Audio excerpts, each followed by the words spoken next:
Yeda munya na sese da ne da mo kan ho ma menu mi oni yesua de ebom. Eno so yeda foforo tweda mpo Nyankopon de mai. Eno nti atena se ye ba besua na nanom ho nsem. Ene de ye besua no efa eye kumase adonten. Awosa eye asanteman adonten ne ho abakosem ene ye besua. Kuro ben ena eye na henkuro. Ena afi so mu firi hemfa pote. Ehemfa na ye omunchi ansa no mbaba betena baby omuti. Ebusua ben ene de adonten akonya no. Ebra obi konfo anoche ene asanteman beko Denkyira kon no. Edi sempi ebaye. Baako ene se nananom bi ene ahonhom Sasabonsam beko kon. Se nananom timi di Sasabonsam so a ansa na omo timene Denkyira akokon no. Ohene ben ene wodi sa kon nanim ekoye. Ene yebehu ne nyinaa. Kaise din no eye maame Fozia. Ye na ye homra. Ye ba na ye de adesua no e de apabesomo. Ye ka adonten ewo akanka semu a kire eye sadom. Ese ohene anase asante efeku makomako edu emienu no kontire akwamu benkum nifa adonten ja chidomone ne meja ase ene mare enkoso ankobia ene won waka ne nyina mu no omo sabi feku ne nyina agina honom de masadom esa asante kokko a won enyina agina sa akuakuo na mu no na won enyina so wode won ye adonten de wona na ya na kon no mu wota agina emfinfin a ono so ne sadom no won ede ko asante kon de bo asante ho eban na abusua won edi adonten akonya no eya asenefo na se eya asene ahyehyebusua no hu de adonten akonya no omunti ankasa eye boaman kuro no boaman kuro no ewo asumeja ene bekwai kwantempo no so honom na boaman ewo na wohene a wodi kan bedi ade ese adonten hene anase eye aduaben ehene no na ne din eden edu yeboa konantwi na edu yeboa konantwi no ye bofo eno nti ahade na wokọ kane no na yenim se nananom kọ ha ya no mo chepa ha nanso so saa da yi de nana edu yeboa konantwi okọ ha no chepa wodomu kọ kwaye no wokọ akire pa kwaye bretu mu pa eno okoye wodi na wotweme no kọ na wotweme nsa so eno osaba ne nchi okoye no bo na pata ewo kwaye bretu no mu a otena honomo na se nam no nya na wahonam ne preko ansa na ode nam na bafie na we do obedu fie no oba abo aman no eno bebo na busua mane se okọ ahayo no we do okọ akonya baabi a ewo kwaye bretu no mu a ewo asomdwe wo pa hodwo eno nti anam sumpa ma na bo na pata a sebi wote honom a hono wotena ya na wotweme nsa ne nyina no ehona no woda ansa no a wo se ba ne nti so mokotena honom a no mo de honom ye won de a ebeboa won enu nti wo bo ne sesin wieye no oba afie no na ahowo no mu bi nsoso na won nsoso se bi omo so tubata omo so nenam kwa yebretu no mahwe baabi se omo so betimanya baabi a abo onsese a ehonum no mu ko wura mu no omo duru kwa ye ne mfimfin pa na ohun se apata wo honom se na hade odasani be na betimi atena ha this odasani a waben ene obetimi atena honom omo duedue mu no ombusebusa ase na kyese enye obi a se nana edu yeboa konantwi ono ena sabi ehonom eye ne dia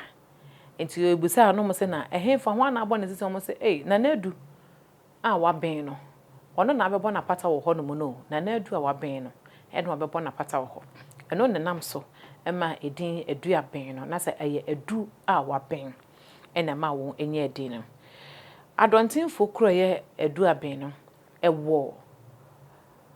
bosom twemensin mu ewo asante mantem honom na kro no ewo ne bra na aduaben wone sabi nana yeboa konantwi wone na busua ekote na aduaben no omokoye no na sabi na asante mai omba na kwaman na ewo ho enso no mu omoto omo ho no mase ano mu di omukui ano mo nka kwaman eho ebra nana yeboa konantwi kra koye no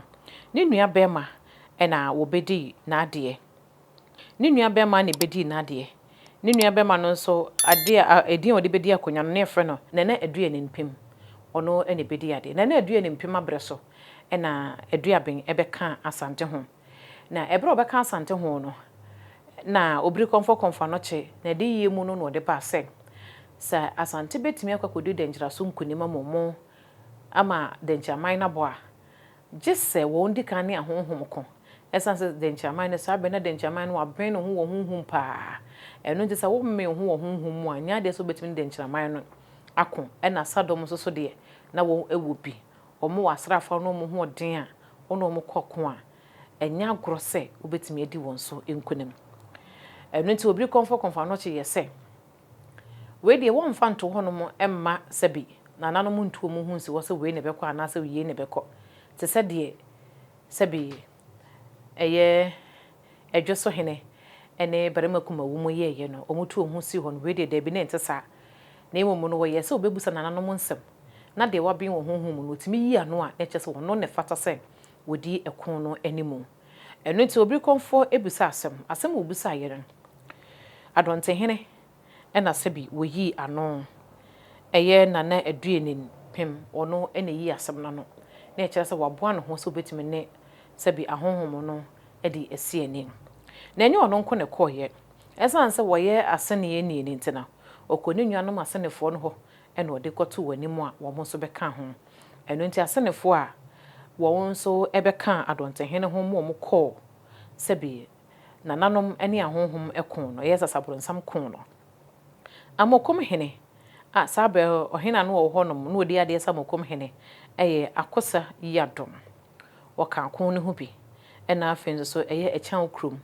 ehene sabe na natutu ampem ena no odi akonya se echan krum ehene ena afenzo ye anto ahene sa akode dete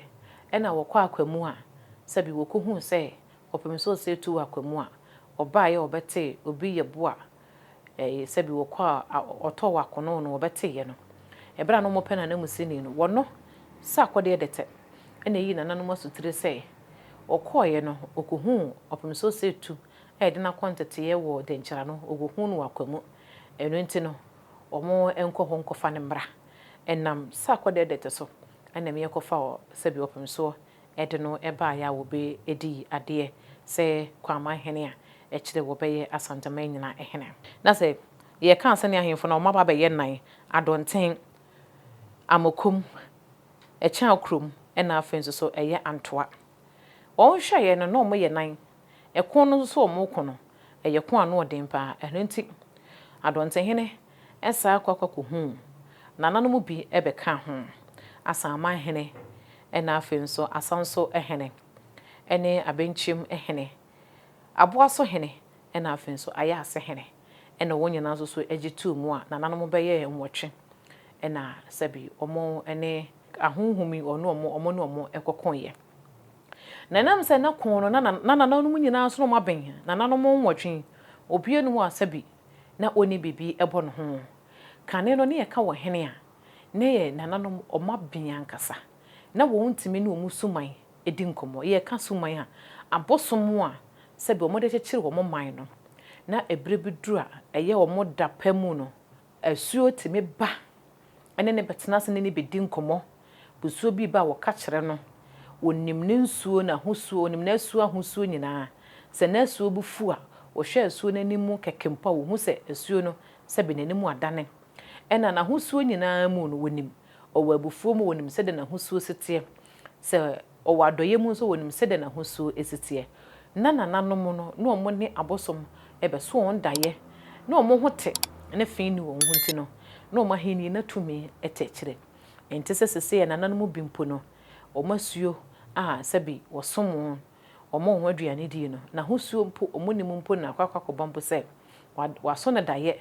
anase wada ne ho adi de akire na ma wone na baba tena simpo edi nkomo na kyese nananom bi no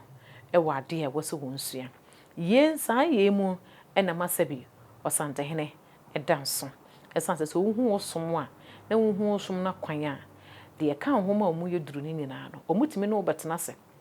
ene wo edi nkomo enu nti ekon no omobo omo ho omo kọ kon no ekon no kọ so ewo bogu kure no so ewo asante achem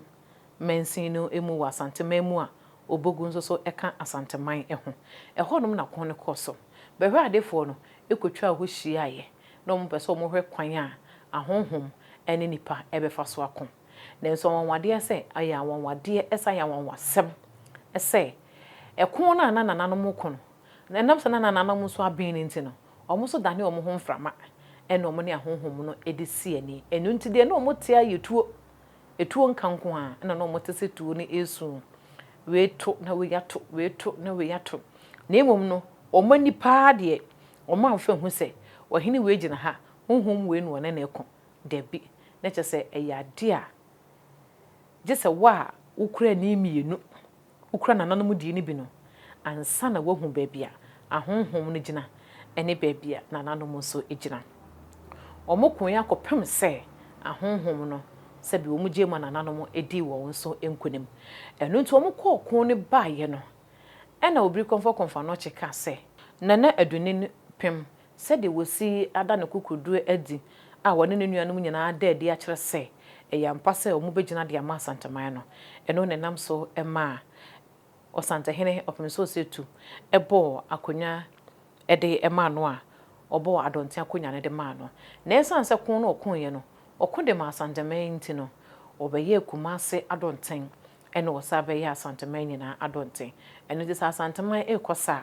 ono ne sadom no ena ejina mfimfin ehwe nifa ne bankum na afin so ankobia so ahwe kire nananom aka omokosa no nso eduro made suamu a ye be kire de sebi opemso anaso sante hene ede bo won abaso nam ekon na won ekon ni mu no ebra kon no nyina ba na wieye no na afedie omo ho asanteman ho aso ahoboabo na omo wie bibia afedie ombetim ne denkyira ede akwakobo ani ede won so nkuni mesan so motim ne honhom akon ede honhom so nkuni mu de a na ekire sasa aye denkyira de ne de ebeye fo ede ama won enu nti domasa no adonte hene ekobi ena afenzo so eye achim denkyira kon no nso okobi enam so ma denkyira man no eboye nanapem ekra koe no ono ane wofase nana boache dankwa ena ono ebedi ade ese kumase ne asanteman adonte hene sabe na opoku wawe katachi ena na wote akonya so so wosante hene enu nti ekon a ya asante ne tachiman koye no okobi jama akon na bekofi kon no eno nso so wokobi ena achem kon no nso so eno nso wokobi achem kon no a sebe asante de kon no fofo a achem man na omo mema nyina esa no omo koda home ekoye me kanda home a ene Benin State omo ekosere wo mo so sadom ne be ka omo ho bia omo ekunyi ne nyina echi na asante di won so nkunim no saa kon no nana boache dankwa okun bi gina mu ede ma asante man nana boache dankwa ekra koye no ne nua bema amankwa sei ene ono so ebedi ade se asanteman adonte hene saa bre na wose kwadwu ena na wote akonya so se wosante hene ekon bia na wose kwadwu ekoye no nana amankwa sei ekobi meka kon na banna kon okobi dagoma kon okobi wasa kon okobi ena achim kon so so okobi enam se enam achim man no so ena opemso se tu se bi woto wakono ntino asante eman no esu akon ewo achimman no so ekon mu so aye ne se omone achimman ne bekon akopem se bi yenya be ma ba kokora mpo ewo achimman no mu no baba be di ade enu nti achimman ne mema no asante kun wompa asante hye wonse na no mu no ena nananom eye ne hyehye se de be ya omo man ne mu ne ntino omo cheche omo mema de hye omo yenketwa no de se edu onkosie ye ena omo de mema dwa no omo de mama saa bre ni mu no ene ma de to si wombo a omo je mema dwa no on tena so enu nti bepem nei se be medwa eto ewo achimma mu a na so oba ne be ma kopre a ye de ma oba no na emom no ye mfa ma be ma no esanse abakosam chese ebre mu ye den no ememma no ene de entoma si wombo eji tuo twere wombo ena won de konje ma eye achimman no enu nti ena ete sa ye bepebre ne ewura mu yi na yesua ho so ade eye eno nti achem ekon no kobi nana amankwa asai ekra koyere ne wofase kwati piti ena ono so ebedi na ade ese adonten hene sabre no nana wose kwame panyin na wote akonya so Asante hene wosom nana wose kwame opanyin owie nso wosa esom nana pokufofie ena wosa esom nana wose kwame esebebonsu ekon Asante ne mfante ekon ye wo afiapem aha wotwe ensia mu no sa kon no wokobi ena afen so jama kon ye Denkyira kon no eno nso so nana kwaten ekobi na nana kwaten ekra koy na ne nua bema ena ebedi na ade na ye friend nana kwadwo adonten nana kwadwo adonten oba na na Asante hina na wote akonya so nana wo se ya akoto eno nti nana kwadwo adonten ekon ahodo a ono de wancha akonya so wonya na makomako aduanan pe ena sebi aduanan ena wokra koyo okọ akataman so kon ne baaye no a ena obefiri mu eno nti wona de wanche kra nana kwadwo adonten ekra koyo no odi aduanan wokra koyo no ena ne wono ane wofase kwadwo adonten brefo ono so ebedi ade se kumase ene Asante man adonten hene ono baaye na sanse we yanche ne ntino ono na wose ya okoto abreso a ene ono so ebedi ade se adonten hene wosomye osoma konya ne pa wokra koye no ne nua bema na ekuoko ene ono so ebedi ade sabre na kwakudua ene na wote akonya so se Asante hene na ekuoko ekra koye ono so ne nua bema na boacha atonsa ene ono so ebedi ade se adonten hene sabre no na kwakudua ene egusotu akonya so se Asante hene na boacha atonsa ekon Asante ekoye ye Asante ene mfante ekon ya abrofo beboa mfantefo ne nyina echi Asante di won so nkonimu no esa aye afiapem ha wotwe aduosia emiensa mu no sa kon no nana boacha tonsa eko sa kon no ebi nana boacha tonsa ekra koye no ne wofase wohene ba nkwantabisa ene ono so bedi ade se kumase adonten hene sabre nana kofika kari ene te akonya so Asante hene ohene ba nkwantabisa sagranti kun no okobi ekonkase ekoso ayese Ganet Wolseley wone ne sadom beto sha Asante so no sha se wa amuafo no sa kun no okobi wa afiapem ha wotwe edioso enan mu no okobi ohene ba nkwantabisa ekra koye no ne nua bema adonten boaten ena wono so ebedi ade sabre no mu no nana mensa bosu nana eti akonya so se Asante hene nana adonten boaten sebi woye niema bi a na emfata se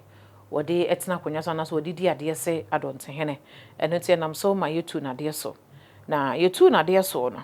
ena ono anu nua bema ebedi ade nana kwakuku aten ono ebedi ade sabre nana kwakudua otosomienu ana sebi ono so eti akonya so se Asante hene na nana kwakuku aten edi ade mfie mienu pe ena sebi wokra ekoye nana kwakuku aten kra koye no ne wofase nana jemfi ena sebi wono so bedi ade se adonten hene sabre no nana prempe ena na wote akonya so se Asante hene enkranza ko omoko no afiapem ha wotwe eduokunu mienu mu no sa kon no nana jemfi a oya Asante adonten hene no okobi enu tumu hono no ena sebi abrofo ne befa nana prempe edi won ekos shows aha ejo so ehima nana ya Asantoa eso de se won ti asenti wokọ ehin ekon no ebra na ya Asantoa ekon ehin kon no nananom bi beka ho nanso so nana jemfidie ono sa kon no ama mekubio ogina mu kon nanso ko de ma abrofo no eno nti ebra ya cheche ya Asantoa ene nananom bi edom kos shows no nana jemfi wono de wankobi esanse no ono no ewo abrofo ne fa a wokon ede ma abrofo no ye kana na ayi wo hene a watena adonte akonya no so acha na nana jemfi watena akonya no so che yie ebo akokra na ne nkokra bomu no ena ono awro no ho ede akonya no ema ne wofo ase ema no ebedi ade nana frempon wodi akonya no ma no nana frempon enso bedi ade nti nana frempon tena eti akonya no so se adonte hene ansa nana prempe efiri se shows baaye eno nti nana frempon oka Asante ahemfo a omukohia na prempe ede no ebe afie no bi ewo November bosom ne de to so edu emienu ewo afia pem hankono eduonu enan mu Nana Kwame Frimpong odikan na wosa eka ho bi ansa na ye Ashanti Confederacy no eno nso so woka ho bi na ebaaye ewo afia pem hankono eduasa enum na afi mu pepepe wo afia pem hankono eduasa ensia mu na Nana Frimpong odikan wokra ekoye Nana Kwame Frimpong kra koye no ne wo fa ase Nana Kwame Frimpong to so mienu eno no nso ebedi ade saa bre ni mu no na Nana Frimpong to so mienu eno wote akonya so wo santehene wodi ade emfie edu emienu ena sabi wono a etu no ho ade so otu no ho ade so no ena do obedi otu no ho ade so no do obedi na de Nana Kofi Adonten ono so bedi ade wo afia pem ahankono aduonu mu 1950 mu sabe na Nana Prempe na eti akonya so santehene ekopem afia pem hankono eduosiensie mu 1966 mu ena sabi wokra ekoye ebra Nana Kofi Adonten ekra koye no Nana Agyeman nkwantabisa otoso mienu ena ono so bedi ade efiri afia pem hankono eduosiensie mu ena ono so ebedi ade ebra Nana Agyeman nkwantabisa otoso emienu sabi wokra koye no na edujemfi asese woye Kumase ne Asante Adonten no ono nso ebedi ade eno nti so hwe Adonten akonya no a sabi memedwa esanse ye kunjwa ne ntino ema edwa enka ho na wahena wata akonya nsesi a se Adonten Nana edujemfi wono na Adonten otoso edu enson eno nti ye hwe Nana no moma bedi ade a do odi kan no Nana edu yeboa konantwi ono edi kan bedi ade se edu abenhene na afen so ya Asante Adonten ono edi kan bedi ade otoso bi Nana eduonin pem Nana eduonin pem ekra koye no Nana Boache dankwa ne bae Nana Boache dankwa kra koye Nana amankwa asai ne bae Nana amankwa asai kra koye no Nana kwatin piti ne bae Nana kwatin kra koye no Nana Kwadwo Adonten ne bae Nana Kwadwo Adonten kra koye no Nana Kwadwo Adonten brefo ne bae Nana Kwadwo Adonten brefo kra koye no Nana Akioko ne bae Nana Akioko kra koye no Nana Boache atonsa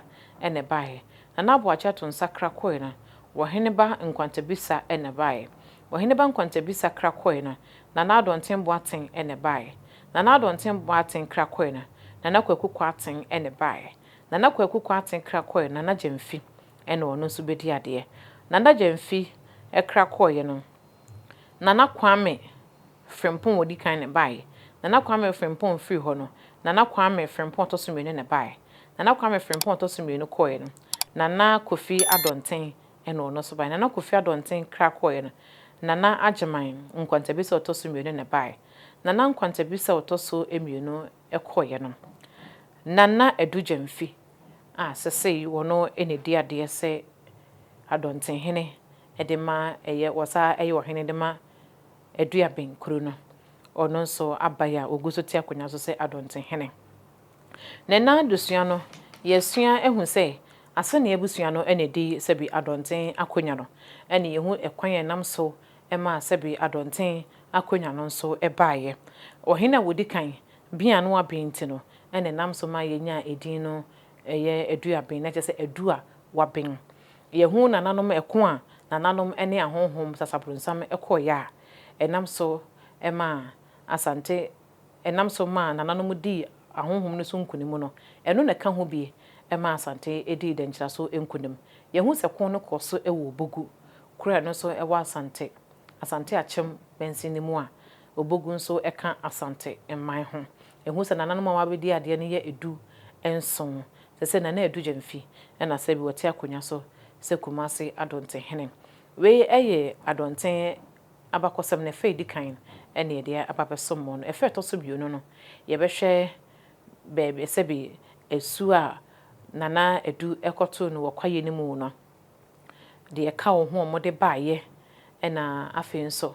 nema enkura hodo ehye na se esanse kunmu no enkura hodo be hye na se de wo se yehu na nentam eno so ene de eno so ye edu abinya na so ya Adonten a wo hu wontam se de esitie eno nti Adonten fakuo no fakutire ena se bi yesua no ho ade no eno nti de akabia no ye de ba so mo kai so be subscribe no ahya ma fofo nso so enya bi ahwe medin no eye maame fo so otwe da mponyankopon yadoma ye be hia makram